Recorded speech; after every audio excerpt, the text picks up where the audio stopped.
कन्हैया जी, सबसे पहले नमस्ते। आप जहां से हैं हम भी वहीं से हैं। तो सही में मैं काफी खुश हुई। आपकी जो आइडियोलॉजी है, आपने जो बोला, one person is equal to one vote is equal to one value. I agree to this fact. मैं मानती हूं पूरे तरीके से, मैं आपसे सहमत हूं आपने जो कुछ भी कहा। इसमें मैं एक चीज बोलूंगी, मुझे ये नहीं पता यहां बैठे हुए कितने लोगों को सिद्धार्थ के बारे में पता है, लेकिन हर किसी को गौतम बुद्ध के बारे में जरूर पता होगा। गौतम बुद्ध एक वो इंसान जो एक आधी रात में अपनी बीवी यशोधरा, अपने बेटे राहुल को छोड़ के घर से निकल गए खोज में शांति के, जिनको आज की डेट में हर कोई बुद्धिज्म को मानता है, फॉलो करता है। उसी तरीके से मैं ये नहीं बोलूंगी कि मैं किसी पर्टिकुलर पॉलिटिकल पार्टी को सपोर्ट करती हूं या ऐसा कुछ है। I am neutral in terms of that. अगर क्वेश्चन इज दैट, जब एक इंसान घर छोड़ के आधी रात को निकल रहा है, सिद्धार्थ से वो बुद्ध, गौतम बुद्ध बन सकता है, तो अगर कोई दूसरा इंसान अपने घर से अपनी बीवी को छोड़ के अगर निकला है, तो उसके पर्सनल लाइफ पे, उसके Let's listen to the question, please. उसके व्यक्तिगत जीवन पे कटाक्ष करके आगे बढ़ने से हमें क्या फायदा होगा? आपने जो बाद में चीजें बोली वो करना सही है, वो आगे बढ़ना सही है, हम वही मानते हैं, लेकिन क्या फायदा है किसी के व्यक्तिगत जीवन पे कटाक्ष करके? उससे हम कहां तक पहुंच सकते हैं?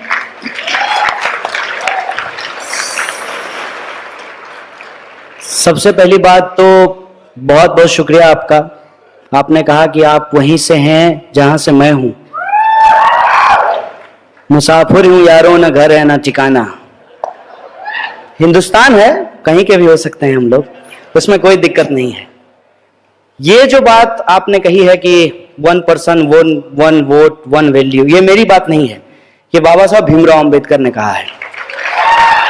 और जो मूल प्रश्न है आपका कि किसी भी इंसान के व्यक्तिगत जीवन पे कटाक्ष क्यों करते हैं, बिल्कुल नहीं करना चाहिए जब तक वो जीवन व्यक्तिगत है। और वो जीवन व्यक्तिगत कैसे नहीं है, ये मैं आपको बता देता हूं।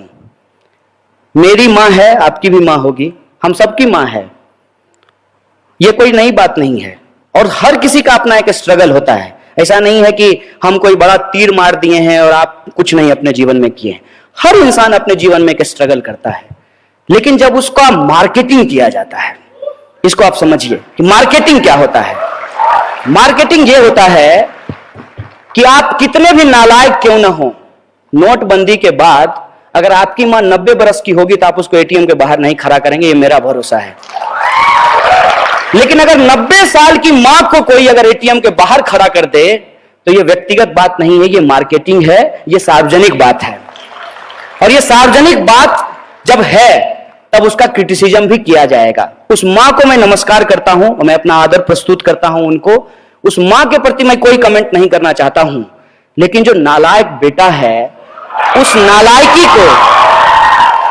नालायकी को छुपाने के लिए जब वो अपने मां का इस्तेमाल करता है, तब हमको उस पर सवाल करना चाहिए, हमको सवाल पूछना चाहिए। और मैं ईमानदारी से कहता हूं, मुझे तो डर लग रहा था। मैंने एक फोटो मोदी जी का उनकी मां के साथ देखा, हमको लगा कि कहीं ये ना पूछ रहे हो, देखो मां, राफेल के बाद मामला बहुत गर्म है, एक दिन बॉर्डर घूम के आ जाओ ना हमारे साथ। इसको आप समझिए, मुझे इस बात से दिक्कत है। बहुत सारे लोगों ने अपनी पत्नियां छोड़ दी, इसमें कोई दिक्कत नहीं है, लेकिन जब आप गला फाड़ फाड़ के कहते हैं कि हम मुस्लिम महिलाओं को न्याय दिलाना चाहते हैं, इसलिए हम तलाक पे कानून लेकर के आए हैं, स्वागत है आपका। आप यदि मुस्लिम महिलाओं को न्याय दिलाना चाहते हैं, आप कानून लेकर के आए हैं, स्वागत है आपका। लेकिन उन महिलाओं का क्या जो बिना तलाक दिए ही जिनको छोड़ करके भाग गए हैं लोग, उनका क्या? और ये सवाल मैं क्यों उठा रहा हूं, आप मुझे बताइए कि वो इतने साल से राजनीतिक जीवन में हैं, ये पत्नी का सवाल कब उठ करके सामने आया है? जब चुनाव आयोग ने कहा कि यदि आप शादीशुदा हैं तो उस कॉलम को आप छोड़ नहीं सकते हैं, उस कॉलम को आपको भरना पड़ेगा। और ये क्या होती है? ये एंटी विमेन मानसिकता जो है, मैं उसके खिलाफ हूं और उससे जोड़ करके मैं देखता हूं। और उसको आप समझिए मैं कैसे देखता हूं। व्हाट्सएप पे आपके ऊपर मैसेज आएगा पत्नियों के खिलाफ, तमाम तरीके का मैसेज जो है वो आएगा, उसमें औरतों के खिलाफ और पत्नियों के खिलाफ आपको मैसेज मिलेंगे। अगर शादी इतनी ही बुरी चीज है अगर शादी करने वाले सारे लोग खराब ही होते हैं, जो भी शादी करता है वो समाज में लूटता है और लूट मार मचाता है, तो मुझे बताइए गब्बर सिंह की तो शादी नहीं हुई थी, वो किसके लिए लूट रहा था? असल मुद्दा यह है कि जो शादीशुदा जिंदगी जीने वाले लोग हैं, अपने जो जीवन के जद्दोजहद में वो लगे रहते हैं, उस बात को डिमील करने के लिए, उस बात को नीचा दिखाने के लिए और इस बात को बढ़ा चढ़ा करके स्थापित करने के लिए कि यदि हम शादीशुदा नहीं किए हैं तो हम बाय डिफॉल्ट ईमानदार हैं, क्योंकि हम किसके लिए चुराएंगे। और ये कोई मोदी जी की बात नहीं है। मैं आपको याद दिलाना चाहता हूं, जब अटल बिहारी वाजपेयी प्रधानमंत्री बने थे तब भी यही कहा गया था कि अटल जी किसके लिए चुराएंगे, क्योंकि उनको तो कोई है ही नहीं, वो शादी ही नहीं किए हैं। फिर मोदी जी के लिए यही बोला गया कि वो शादी ही नहीं किए हैं, वो किसके लिए चुराएंगे। और अब योगी जी के लिए बोला जा रहा है कि वो शादी ही नहीं किए हैं तो किसके लिए चुराएंगे। मतलब इस देश में जो लोग शादी कर लिया है वो सिर्फ और सिर्फ चोरी करता है। चंबल के जितने भी डाकू हैं वो शादीशुदा नहीं हैं, वो क्यों लूट रहे हैं ये मुझे समझा दीजिए।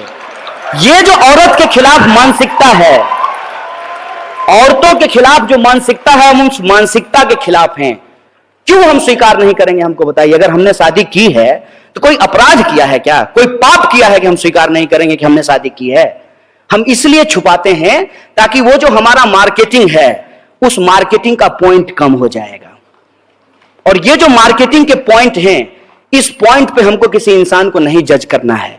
हमको उस व्यक्ति के प्रधानमंत्री के बतौर क्या काम है इस पे हमको जज करना है। लेकिन बतौर प्रधानमंत्री जो वो काम नहीं किए हैं, इसी बात को डाइवर्ट करने के लिए वो माता और पत्नी के पास पहुंच जाते हैं। कौन ऐसा बेटा होता है मुझे बताइए तो, मां का पैर छूते हुए फोटो खिंचवाता है, कैमरा लेकर के मां से मिलने के लिए जाता है? कौन ऐसा बेटा होता है?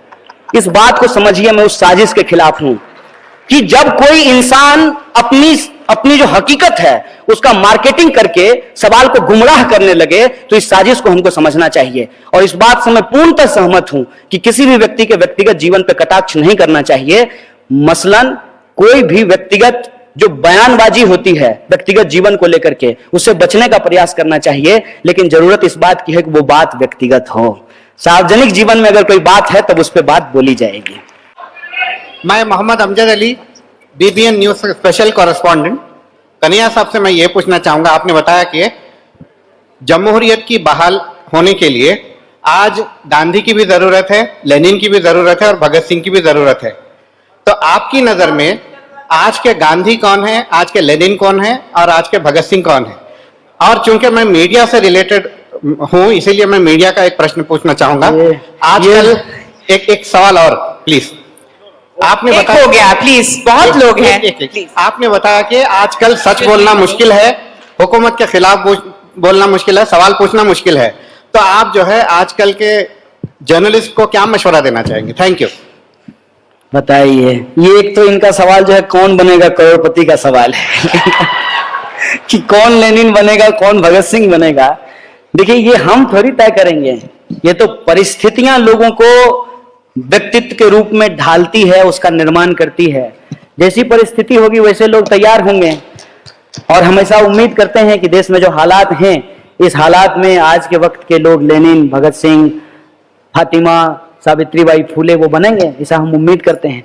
कौन बनेंगे ये हमारे पास इंफॉर्मेशन नहीं है और मुझे झूठ बोलने की आदत नहीं है और झूठ बोल करके मुझे प्रधानमंत्री नहीं बनना है, इसलिए मैं ये बात नहीं बोल रहा हूं। दूसरा सवाल जो आपने कहा है कि क्या मशविरा देना चाहते हैं आप जर्नलिस्टों को। देखिए, हम कोई मशविरा नहीं उनको देना चाहते हैं, क्योंकि जर्नलिस्टों की भी जो समस्या है उसको हमको समझना चाहिए। जर्नलिस्ट सिर्फ अकेले इस बात के लिए दोषी नहीं है जो आज वो कर रहे हैं और जो उनको करना पड़ रहा है। ये एक स्ट्रक्चर का हिस्सा है। स्ट्रक्चर ये है कि पहले जो मैनेजमेंट होता था वो पत्रकारों के हाथ में ही होता था। आज पत्रकारिता अलग हो गई है और प्रबंधन अलग हो गया है, मैनेजमेंट अलग हो गया है। आज मैनेजमेंट में वो लोग बैठे हुए हैं जो इन्वेस्टर्स की तरफ से बिठाए गए हैं, जो चैनल का मालिक है उसने जिसको बिठाया है, या एडिटर भी जो पहले कभी पत्रकार रहा हो वो पत्रकार की हैसियत से एडिटर नहीं है, वो मैनेजर की हैसियत से, सीईओ की हैसियत से वो एडिटर बनकर के वहां बैठा हुआ है। नतीजा क्या हो रहा है कि पत्रकारिता पीछे छूट गई है और बिजनेस उसके ऊपर हावी हो गया है, इंटरटेनमेंट उसके ऊपर हावी हो गया है। ऐसे सिचुएशन में कोई पत्रकार क्या करेगा? यदि वो मैनेजमेंट के खिलाफ जाएगा तो मैनेजमेंट उसको बाहर कर देगी, क्योंकि कोई सोशल सिक्योरिटी नहीं है। जब वो नौकरी लेने के लिए गया है वो ऑलरेडी एग्रीमेंट साइन कर चुका है, हायर एंड फायर का जो एग्रीमेंट है वो ऑलरेडी साइन कर चुका है। बिना कारण बताए आपको कभी भी आपके काम से निकाला जा सकता है, इस पे साइन करके आप काम लेते हैं। तो ये जो लेबर लॉज के ऊपर अटैक है, और ये जो अटैक है, इस अटैक को जानते हैं क्या नाम दिया गया? इसको नियो लिबरल रिफॉर्म कहा गया। कितना अच्छा शब्द है। मैंने लिबरलिज्म शब्द की भी पूरी गरिमा बदल दी गई। जैसे नहीं चोर अपने आप को चौकीदार कहने लगा, अब चौकीदार शब्द की गरिमा ही बदल गई है।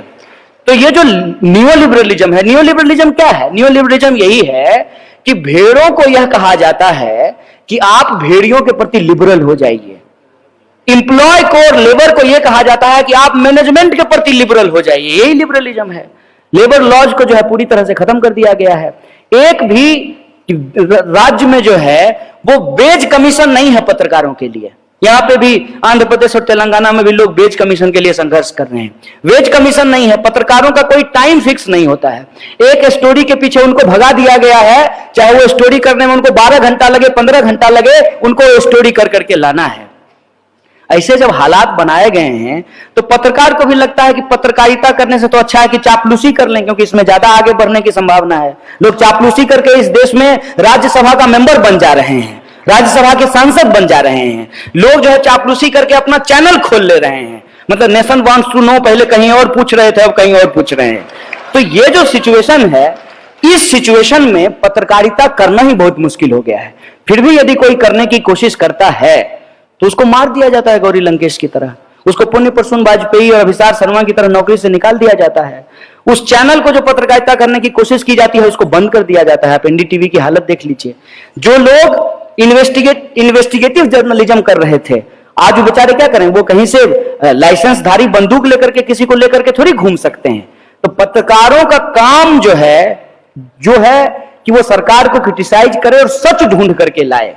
उस सच को निकालने के लिए पहले पत्रकारिता होती थी, अब सच को छुपाने के लिए पत्रकारिता होती है।